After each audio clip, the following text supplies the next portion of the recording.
Berbicara mengenai bela negara di era digital, perlu dipahami bagaimana teknologi dan informasi dapat mempengaruhi eksistensi negara. Teknologi telah membuka peluang baru bagi negara yang membutuhkan akses ke informasi yang lebih luas dan lebih cepat. Sebagai seorang ASN, kita dituntut untuk memiliki semangat bela negara dalam konteks baru, berpikir kritis, beretika, melayani sepenuh hati, dan menjunjung nilai-nilai kebangsaan dalam setiap keputusan. ASN bukan hanya soal pekerjaan, tapi juga soal perjuangan. Kita tak lagi memegang bambu runcing, tapi memegang nilai dan komitmen.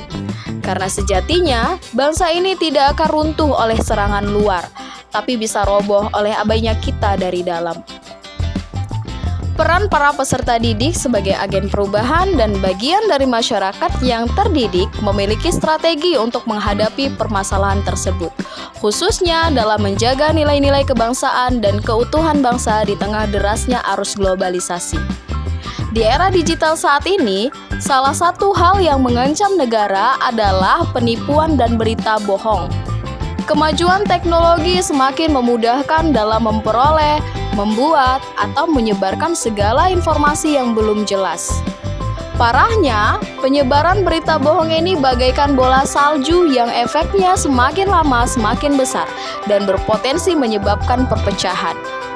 Apalagi jika topik yang digoreng itu berkaitan dengan suku, agama, ras, dan antar golongan. Bela negara tidak hanya terbatas pada kebijakan negara saja, tetapi juga meliputi kemampuan masyarakat dalam menghadapi ancaman digital. Melalui penguatan kapasitas keamanan informasi dan kesiapsiagaan pada ancaman di era digital, masyarakat dapat berpartisipasi dalam memastikan ketahanan nasional Indonesia. Dengan melakukan hal tersebut, ketahanan nasional dapat dipertahankan di era digital saat ini.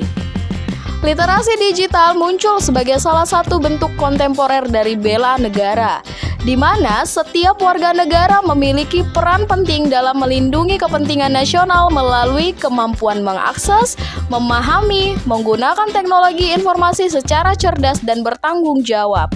Literasi digital tidak hanya kemampuan untuk mengoperasikan perangkat teknologi, melainkan suatu keterampilan kompleks yang mencakup kemampuan berpikir kritis terhadap informasi, keamanan cyber, dan kesadaran akan dampak teknologi terhadap kehidupan berbangsa dan bernegara.